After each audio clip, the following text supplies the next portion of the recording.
beloved, Boss Mike Cervera.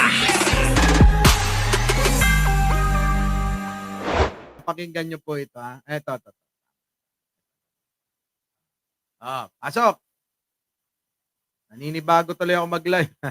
Secretary Manuel Bonoan ang report ng Bureau of Design at Engineering Team hinggil sa bumagsak na Santa Maria Cabagan Bridge sa Isabela.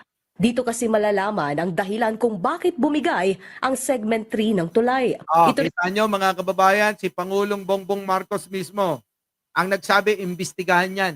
Kailangan nating malaman kung sino may kasalanan. Pero sila mga kababayan, naninisi na yung mga yan. Pero si Pangulo, hindi nagsasabi kung sino may kasalanan. Unahin daw muna ang problema bago natin alamin kung sino ang may sala. Galing talaga ni Presidente, ano? Ang bait eh. Kung si Digong yan, sisisi kagad kay Pangulo eh. Di ba? Si Pangulong Bongbong. Ano sabi niya mga kababayan?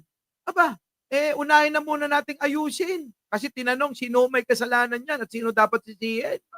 Sabi ni Pangulo, unahin muna natin, kumpunihin at ayusin ang problema. Bago yung manisi ng iba. Ang galing, di ba? Yan ang tao, yan ang leader. Hindi yung sisi lang kayo ng sisi. Si Pangulo, hindi nga kayo sinisi. Pero ano sabi niya? Unahin ang problema. Dapat solusyonan. Bago natin silipin kung sino may kasalanan. Putik na yan. Di ba?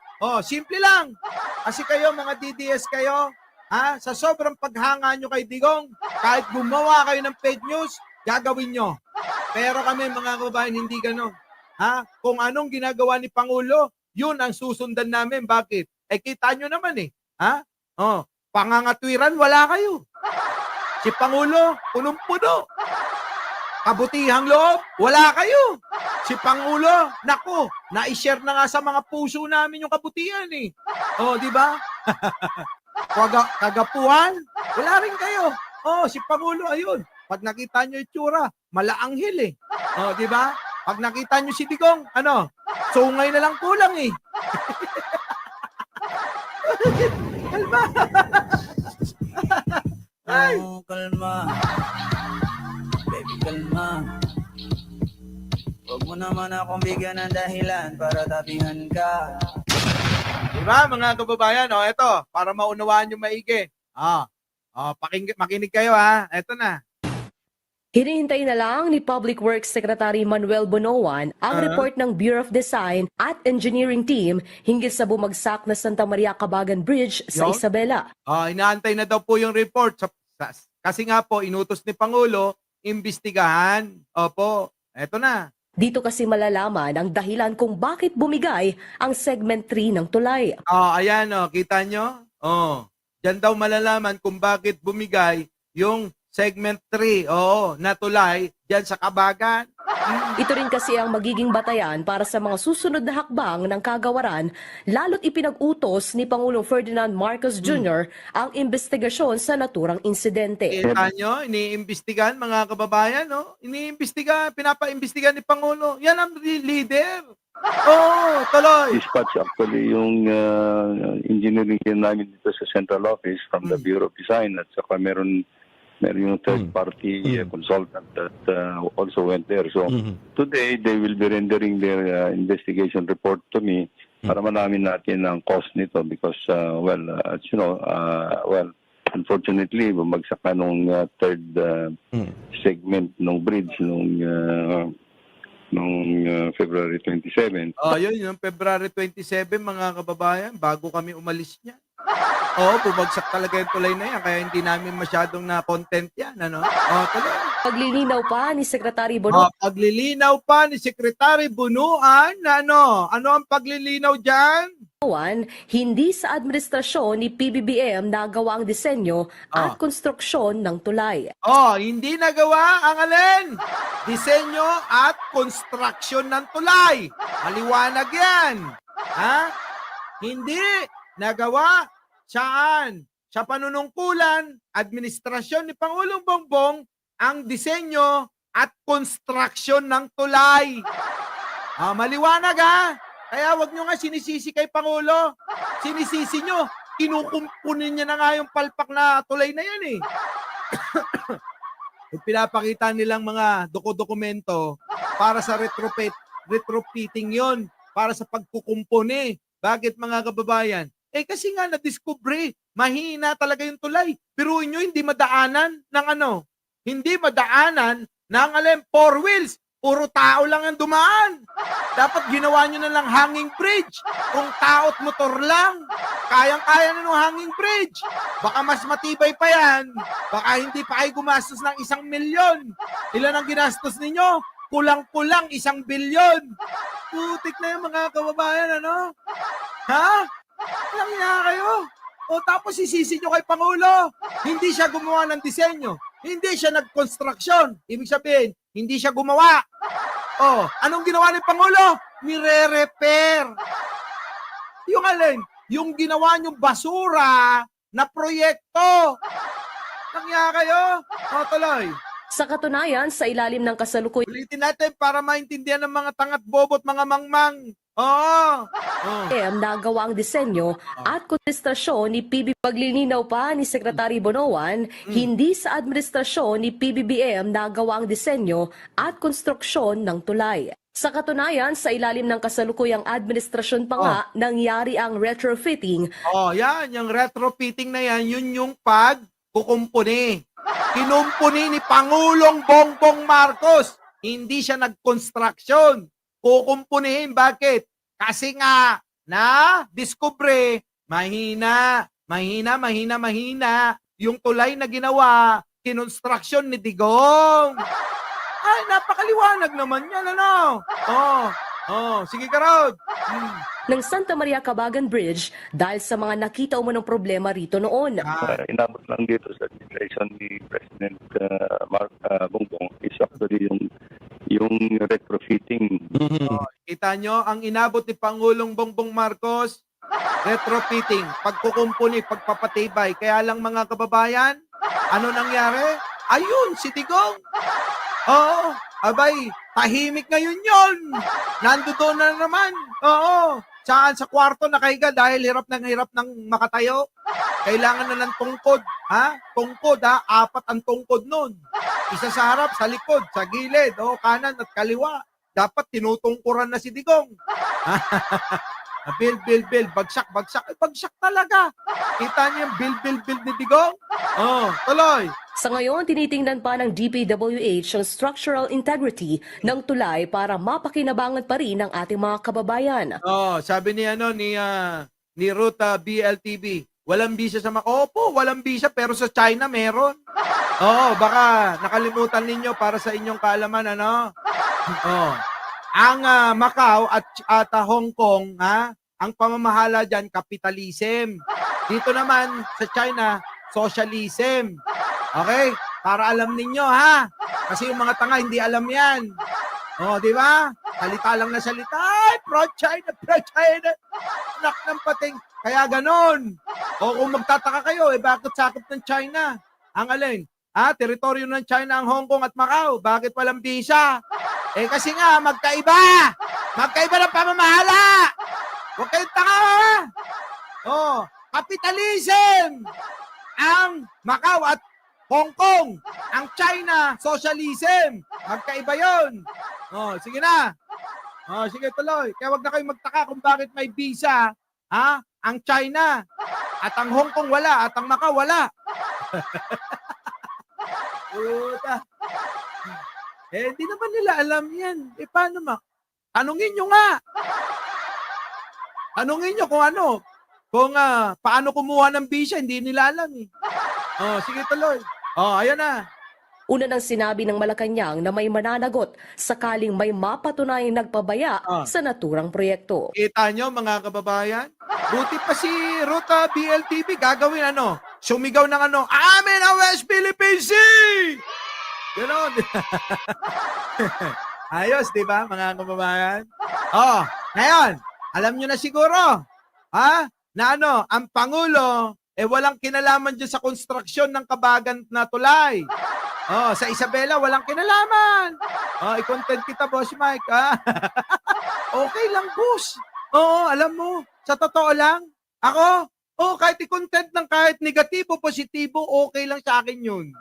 Opo. At dahil ako kapag ka narinig ko kayo na tama kayo, pupurihin ko kayo. Pero kapag alam ko na tama ako, teka muna.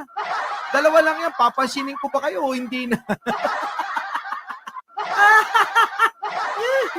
Grabe talaga, no? O, tanongin nyo yung mga DDS kung alam nila yan na magkaiba ang pamaraan ng pamamahala ng China, ng Hong Kong at China ang Hong Kong at Macau sa China. Oo, magkaiba. Pero iisa lang yan, teritoryo nila ang Macau at China Baka sabihin nyo magkaiba. Hindi ko sila sinabing magkaiba, ibang bansa. Teritoryo ng China ang Hong Kong at Macau.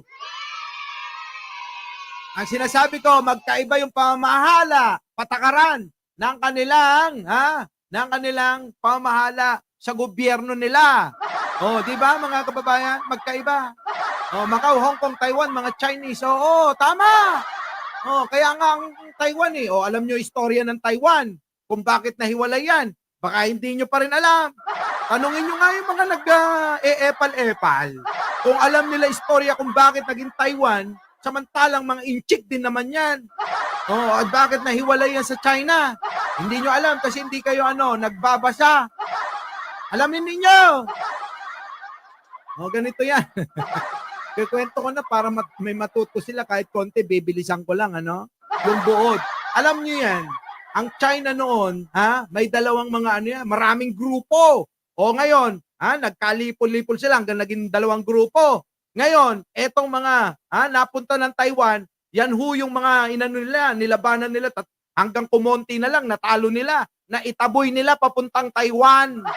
Kaya nandoon lahat yung kontra sa pamamahala ng China. O kaya doon napunta sila pero mga inchik pa rin yan. Pero alam nyo kung bakit? Na merong tanim na sama ng loob. Ang Taiwan at China kasi nga doon sa mga history nila. Hindi maalis yan. Punta kayo ng Taiwan. Ayaw nila sa sa inchik Pero inchik din sila. Diba? Boss Mike, dito po ako. Kita mo, pro-China ka ba? Romina Ramos. Kahit diyan ka nag-work, alam ko naman, ang puso mo ay nasa Pilipinas. Buti pa kayong nasa ibang bansa. Kahit nandiyan kayo, ang puso nyo nasa Pilipinas. Yung mga ibang vlogger dyan, puso nila nasa pet nila Oo, puso nila nasa pet nila. Nako, mga kababayan ko. Buti pa to mga kababayan. Ganito, sa mga DDS naman ganito ang proyekto. Nasaan na yun? Nakikita nyo ba yan? 1969. Sino nakakaalam? At sino nakadaan na dyan? 1969 to 2025. Ano nangyari? Ayan, nakatayo pa rin. Sino may proyekto? Si Apo Lakay. Ganyan ang tulay. Mga kababayan ganito ang tulay. Biruin mo, 1969 pa. Ano nangyari? Wala. Grabe si Apo Lakay. Yung San Juanico Bridge. Oo, tama ka, Bolcone. Grabe, ganda Kita nyo? Drone shot yan, mga kababayan. Kita nyo mga kababayan. Ako, grabe ganda niyan. Ang haba ng tulay na yan. Sino may gawa? Si Apo Lakay lang naman. Mga DDS, ganito, sabihin nyo kay Digong. Kung sakaling mang makabalik si Digong, pwede po ba, Digong, sa susunod, gumawa ka ng proyekto na katulad ng ginawa ni Pangulong Ferdinand Marcos Sr.? Ganyan, kita nyo, mga kababayan. Kaganda ayan sa gabi, ano itsura mga kababayan? Ganyan ang itsura mga kababayan. Kita nyo naman, world class talaga. Parang yung pinuntan namin sa China, ganda. Biruin ninyo mga kababayan, may ganyan pala. Pero malaman-laman nila, si Pangulong Ferdinand Marcos Sr. pala may gawa. Tuloy. Malupit. Ang lupit. May pailaw-ilaw pa. World class talaga. 1969 pa yan. Pero kita nyo naman ang ganda. Maraming tatalunin sa ibang bansa. Di tulad ng mga ginawa na proyekto ni Digong. Tutik na yan, ano? Puro palpak eh. Grabe. Ayan,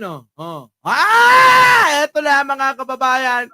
Eto na yung proyekto ni Digong, proyekto ni Digong. Grabe, before, may paganyan-ganyan. Eto yung sinasabi ko sa inyo. Pakitang tao lang. May masabi lang ginawa. Pero alam nyo mga kababayan, palpak talaga. Ayan, mga kababayan, tuloy. Tuloy. Yan, mga kababayan. Before, ganyan. After, ayan, bumagsak. Yan po ang, proyekto ni Digong. Ang legasiya ni Digong. Pag legasiyang Marcos, tandaan nyo. Sobrang tibay nun. Tapos tatanungin nyo kami, bakit po ba kayo solid na sumusuporta kay Pangulong Bongbong Marcos? Putik naman. Kitang-kita nyo naman. Kailangan pa bang i-memorize yan? Kailangan pa ba nating ulit-ulitin yan? Sabagay, mga mahihina ulot, mga mangmang naman talaga yung mga DDS, kaya ganyan. Ano po? Kaya ganyan. Kailangan ulit-ulitin mo sa kanila. O, kita nyo. Tanong ko lang, nasa na yung USB ninyo? Putik na yan. Kita nyo yung mga style niyan. Ang mga pinapalabas. Bangag daw ang Pangulo, nagpakita ng video. May kasunod pa raw. Nung napatunayan na AI yung video, ayun, mga nagsitago. Yung pasimuno, ayun, tumakbo. Tumakbo mga kababayan eh. Sino? Di si Roque tumakbo. Di ba? Yun ang pasimuno. Ay kita nyo naman. Ganyan ang proyekto. Hindi tulad ng proyekto ni Digong. Ayan bagsak Yan ba yung ilalaban ninyo? Hindi ba, mga kababayan? Malabo. Putik na yan. Grabe. Ako. Anyways, mga kababayan, yan po ang tampok natin sa tulay. Ang pinamagatang tulay ni Digong. Our beloved Boss Mike Cervera.